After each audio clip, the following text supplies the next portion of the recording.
baik ya teman-teman semua. Agenda hari ini adalah Amanda untuk BAP ya. Untuk mengenai laporan kita yang tanggal 16 Maret mengenai melaporkan Mario melalui kuasa hukumnya sekaligus juga dengan AGH dengan kuasa hukumnya.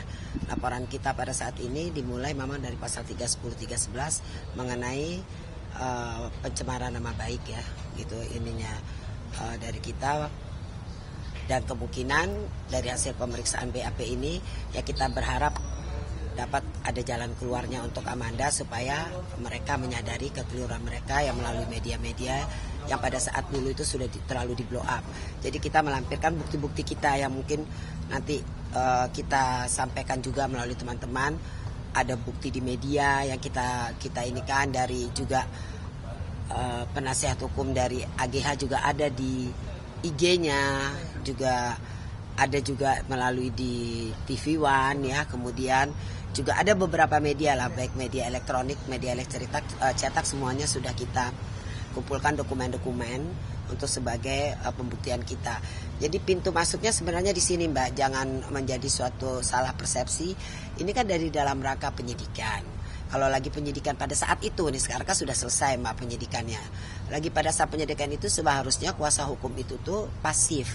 Dia lebih banyak mengambil uji material mengenai bukti-bukti apakah yang dibuat di dalam BAP oleh kliennya itu ada dasar hukumnya kan gitu. Jadi bukannya memblow up melalui ke media-media menyudutkan yang Amanda sebagai pembisik dan di situ pintu masuknya kita. Jadi dia mencemarkan nama baik ini melalui menggunakan media, bukan media yang menulis, tapi media kan menulis berdasarkan fakta dari keterangan-keterangan yang diberikan melalui pers. Kita udah baca detail semua berita-berita yang mereka waktu itu siarkan. Kita merasa dugaan kita masuk kena pasal pencemaran nama baik karena tidak ada korelasinya, selalu di blow up yang rating mulai dari tanggal sekitar 25 sampai tanggal kemarin ya, sampai minggu lalu ya, setelah kita LP di tanggal 16 Maret itu kan mulai mereda gitu istilahnya. Jadi tidak ada lagi cuitan-cuitan yang menyudutkan dari Amanda sebagai pembisik gitu. Dan kan waktu itu kita udah ketahui bahwa di pasal 55 juga ayat 1 itu menyatakan sebagai seorang provokator itu ada kriterianya, ada unsur yang harus dipenuhi. Tidak boleh menuduh seseorang itu semena-menanya.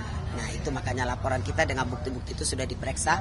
Kemarin Jumat kemarin kita kuasa hukum sudah memberikan keterangan juga kepada penyidik. Sekarang Amanda BAP mengenai semua kronologis kejadian mulai dari tanggal 24 ya, mulai diisukan saat itu sebagai pembisik dari melalui Polres Selatan. Sampailah bergulir di 2 Maret ya kita BAP ya. Nah BAP memberikan keterangan sebagai saksi. Nah sampai kemudian bergulir dengan media-media itu mungkin awalnya yang kita jelaskan. Jadi mungkin teman-teman nanti kita akan berikan kok apa sih kira-kira bukti yang kita punya ya, yang kita pasalkan dan apa kerugian moral dan material itu yang kita berikan di Polda ini. Tadi kerugian moralnya adalah Amanda di kuliah juga sempat dipertanyakan, dapat pemanggilan. Kemudian juga terpaksa menutup IG-nya semuanya ke publik sebagai ada side job-nya. Amanda kan ada sebagai influencer, itu sangat terganggu sehingga menutup karena dari pertama tuh cercaan itu malah terbalik, miskom, banyak miskom semua. Dan kemudian Amanda merasa tertekan karena merasa kok tertuduh dan kenapa kok MDS melakukan itu seperti itu kepada dia. Tapi saya berpikir gak usah khawatir. Kan kita udah tahu hasil penyidikan MDS ini dengan AGH ini kan banyak bohongnya. Udah dibilangin dari keterangan dari Polsek aja udah beda, Polres beda, ini beda. Kan teman-teman juga udah lihat hasil rekonstruksi, bilang tidak ada di TKP padahal ada, bilang ada ini begini gitu. Jadi dalam hal itu kita juga berpikir ya pasti tega-tega aja dia melibatkan Amanda memasukkan ke dalam BAP-nya dalam semuanya itu. Untuk itulah diperlukan untuk rehabilitasi nama baik Amanda lebih bagus adalah dilaporkan karena secara kampus juga sudah menyantron dan lingkungan rumah ya, rumah tinggal itu sudah juga mempertanyakan ini kenapa begini. Jadi kan seolah-olah persepsi dari publik itu lingkungan baik kampus memang sebagai pembisik terlibat pemicu tadi itu ya, makanya kita perlu luruskan melalui jalur hukum dan media. Nih Amanda diperiksa sekarang, itu intinya. Kalau material ya tentunya dengan ditutupnya IG-nya Amanda sebagai influencer kan sedikit-sedikit kan juga tidak bisa lagi ini ya sebagai ini ya pendapatannya ya ada juga, dan yang lain juga ada lah. Amanda juga ada sebagai side jobnya, itu semua tertutup sekarang. Kerugian moral dan materi udah kita sampaikan semua. Amanda sekarang secara lisan langsung menyampaikan. Itu mungkin teman-teman. Kalau dari bukti-bukti nanti kan berkas kita di dalam ya, itu ada IG-nya kalau kita boleh bilang ya, terus terang aja. Jadi pertama kali itu pihak Amanda ini kan dihubungin oleh penyidik Polres Selatan, ya kan gitu ya. Polres Selatan itu melalui telepon untuk datang, bukan pemanggilan saksi. Nah, pakai telepon ini sudah pakai teleponnya Manganta, lawyernya daripada AGH. Jadi begitu ibunya Amanda mengetahui pas besoknya, pas dicek apa namanya, kita cek apa namanya HP itu, pakai apa namanya kalau yang bisa get contact itu, ternyata tertulis ada di situ Manganta. Loh, kok saya lihat di sini kan sebenarnya nggak boleh Mas, itu satu peraturan Mbak ya, suatu peraturan yang selama proses dalam pemanggilan saksi, ini kan saksi, itu mestinya pihak penasihat hukum itu tidak boleh terlalu proaktif sampai ke situ, sampai mencarikan teleponnya manajernya Amanda, kemudian dapat, kemudian menelpon, baru dipanggil oleh penyidik dan tidak pakai telepon penyidik langsung. Dari situ aja terus kemudian Mangata keluar di IG-nya, Amanda bukan Agnes, APA bukan AGH. Terus apa lagi kata-katanya di sana? Bukan Amanda yang AGH yang pembisik gitu ya, tapi APH gitu. Jadi sudah mulai menyebutkan sebuah inisial nama di walaupun mungkin saya dengar sudah ditutup ya sementara ini ya. Sudah ditutup oleh siapa? Lawyernya AGH. Nah, itu kalau kemudian juga ada pernyataan mereka di tanggal 28 di acara TV One. Itu mereka bilang itu pembisiknya tuh AGH. Tetapi di tanggal 28 mereka merubah, sebelumnya di tanggal 25 ya. 25 sampai 28 mereka berdua tuh nyetel tuh AGH sebagai pembisiknya itu di TV One. Tapi pada tanggal 2 Maret nah mereka merubah menjadi APA. Nah, jadi ada ketidaksinkronan komunikasi daripada para kuasa hukumnya juga merubah gitu. Malah bilang lagi di media, oh kita dari dulu tidak pernah merubah kok, tetap APA. Orang jelas-jelas saya udah punya dokumen siarnya kok, rekamannya gitu, bahwa dia nyatakan itu AG pembisiknya gitu. Dan kita juga punya bukti-bukti chat ya. Jadi kan dibilang di sini tanggal 30 ada pertemuan Amanda dengan MDS, itu sebenarnya memang ada pertemuan, udah dijelaskan dalam BAP, dan kita kan mendengar ya dari keterangan Bapak Dirkrim bahwa Amanda tuh belum ditemukan ikut sebagai pelaku daripada pembisik itu. Jadi udah naik kan berkasnya MDS sekarang ke kejaksaan. Jadi ya kita tengok saja bergulirnya, karena sampai saat ini Amanda tidak jadi dipanggil ulang untuk sebagai memberikan kesaksiannya kasus MDS. Jadi mungkin cukup dianggap keterangan-keterangan yang dari Polres yang pada 2 Maret itu ya. Cukup di situ Amanda kan sudah menjelaskan semuanya, baik chat-chat yang ada. Jadi kan tentu penyidik sudah sangat sangat paham sekali dan memang sudah tahu apakah ada Amanda terlibat atau tidaknya dari chat tersebut. Semuanya kan sudah ada. Karena kan HP-nya MDS, HP-nya David, HP-nya AGH sama HP-nya korban juga ini anak kecil ini kita David gitu.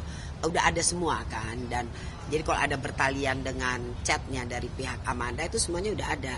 Ini juga kita sampaikan kembali, kita juga print semua chat-chat yang ada. Malah banyak nasihat dari Amanda ya, dari chatnya kepada teman-teman di situ. Jadi memang ada Mario bertanya waktu pertemuan di tanggal 30, tapi Amanda kami jawab bukan urusan dia, bukan urusan domainnya dia membicarakan sebuah AGH. Itu jelas, itu dituangkan di dalam chat Mbak, itu yang kita tidak sebut kemarin. Itu karena kita sudah masuk BAP, jadi kita masuk ke ranah itu sekarang. Jadi ada chat buktinya APA ke MDS bahwa tidak mau terlibat di dalam urusannya lagi karena sudah selesai kan, bukan urusan lagi. Itu ada chat buktinya. Jadi walaupun misalnya ada MDS nanya sana, nanya sini sana, itu urusan dia lah, Mbak. Itu yang kita luruskan, ada bukti kenapa kok tiba-tiba dibilang dilibatkan. Dari chat aja sudah merupakan bukti Amanda tidak mau terlibat sama sekali gitu. Berarti itu salah satu bukti yang juga yang dilampirkan dalam pemeriksaan ini. Iya, chat itu ada semua, chat itu kita lampirkan semua karena kan mau tidak mau datangnya pencemaran nama baik ini kan dari kasus dimulai pembisik tersebut. Jadi mau tidak mau kita lampirkan semua chat-chat yang itu. Jadi ya sedikit pembuktian terbalik lah bahwa kita tuh di situ, bukti kita lampirkan kembali semua, Mas. Karena kan kalau proses hukum ini kan jangan sampai ada yang tertinggal. Ya mudah-mudahan aja pembelajaran juga bagi kita semua ya. Maksud saya tuh di sini dalam suatu ini bagi terutama kuasa hukum ya, kita menempuh jalur hukum ya, karena kalau nggak gitu media nggak bosan-bosannya menyebutkan nama Amanda gitu. Itu aja digunakan media oleh mereka gitu loh. Yang saya ini kan berarti Amanda waktu datang ke Polres ini itu udah dipanggil dari awal pun sebagai saksi. Jadi waktu saksi memang ada terkait di dalam yang seperti kuasa hukumnya MDS bilang bahwa ada terkait bahwa sebagai pemberitahu informasi apa pembisik atau apalah di BAP kata melalui kuasa hukumnya itu udah dibantah di dalam BAP tidak benar, dan bukti-buktinya sudah disampaikan. Saya bilang tadi chat gitu ya, terus semua chat dan keterangan media itu semua udah disampaikan pada saat 2 Maret itu kesaksian memberikan, udah semuanya udah semua terang benderang waktu itu diberikan. Tapi pemanggilan ulang nggak ada, dianggap cukup waktu itu. Berarti bantahan soal keterlibatan Amanda sendiri dalam ini sebenarnya dari awal sudah dijelaskan dalam pemeriksaan. Sudah dalam keterangan saksi sudah semuanya udah dibantah semua, dan itu kan hasil penyelidikan dari Polda. Waktu itu sempat diumumkan kan belum terbukti atau belum ada kaitannya sama sekali dengan sebagai pembisik pelaku dari penganiayaan tersebut. Itu kalau nggak salah saya itu tanggal 16 malam memberi keterangan dari Dirkrim ya pada saat itu. Kan mengenai kuasa hukumnya tidak pernah memblow up di media dan berbicara mengenai Amanda, tidak ada. Jadi yang kita lihat di situ sebenarnya AGH sama MDS melalui kuasa hukumnya berkoar-koar melalui media menyudutkan bahwa seolah-olah Amanda itu memang sudah terbukti. Dia kan bilang ini kan berdasarkan BAP klien saya, nggak bisa begitu Mas. Kalau BAP-nya bohong gimana? Buktinya sudah terbukti kan bohong. Bilang dia cuma perkelahian biasa di polsek. Ternyata naik ke penganiayaan ringan. Nggak tahu sampai di sini setelah videonya ada 2 dengan ternyata kan perbuatannya bukannya lagi penganiayaan biasa kan begitu. Udah sangat luar biasa. Nah, hal-hal itu kan yang menjadikan juga tentunya penyidik tentu jauh lebih paham, udah kerjaannya hari-hari itu udah pasti udah tahu Mas. Nah mestinya kuasa hukumnya tidak boleh menyudutkan Amanda saat itu seperti seolah-olah pelakunya gitu loh, pembisik itu seolah-olah tuh sudah tendensius tuh memang betul gitu loh. Udah kita lihat reputasi kliennya kan udah tukang bohong Mas. Sudah tuh dari pekerjaan penganiayaannya dia saja itu kan sudah suatu tidak dapat yang ditoleransi gitu loh Mas. Bekerja sebagai seseorang yang melakukan pekerjaan tersebut penganiayaan tersebut gitu. Dan mungkin juga dalam hal ini kita dengarkan teman-teman ya bahwa sekarang kan David juga katanya sudah mulai agak pulih ya, mulai membaik gitu. Ya kita memang terusnya dengan keluarga prihatin sangat dengan menimpa saudara anak David, yang mudah-mudahan diberikan kemudahan oleh Allah ya supaya kesembuhan dan kembali normal, karena kan tentu membutuhkan waktu lama recovery, itu pasti teman juga tahu lah membutuhkan recovery. Mudah-mudahan tabah keluarganya semuanya, orang tuanya, keluarganya, terutama juga dari David sendiri yang disupport oleh para dokter ya. Kita segera aja kembali pulih, itu aja mungkin. Clear ya, sen nggak dilaporkan? Enggak, sen tidak. hanya Mario Deli dan Agi ya. Iya.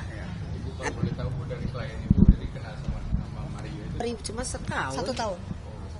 1 tahun Oktober 2000 kemarin sudah enggak. Sampai 2022. Boleh berjelas sedikit apakah APA ini atau Amanda kenal Agi? Tidak. Tidak. Tidak, saya ibunya. Oke. Jadi Amanda. begini Mas, mungkin ada keterangan ya wartawan juga teman-teman sama ini dengar bahwa memang AG ini kenal sama adiknya Amanda. Oke. Tapi Amanda ini tinggal sama ibunya. Adiknya Amanda tinggal sama eyangnya. Amanda tuh banyak kan kos di dekat kuliahnya. Jadi berkomunikasi tentang teman-teman itu ya mungkin tidak tahu yang baru, apalagi pada saat itu adiknya Amanda kenalnya juga baru berhitung bulan ya. Kecuali sahabat sama anak David, memang Amanda kenal gitu, tahu karena teman adiknya. Ya. Karena udah bertahun-tahun. Kalau sama AGH ini baru. Adiknya aja juga baru kenal gitu. Jadi Hitung sama bulan. Amanda tidak kenal. Bukan hitung tahun. Tentu Amanda baru kenal 1 bulan, berapa bulan ya? Sama-sama. Sama adiknya Amanda kan belum lama kan kenalnya.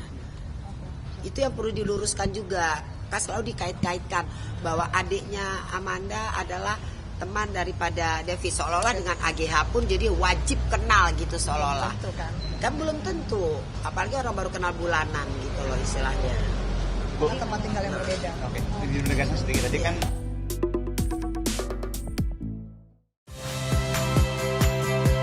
Saya Friska Clarissa. Saksikan program-program Kompas TV melalui siaran digital, pay TV, dan media streaming lainnya. Kompas TV, independen, terpercaya.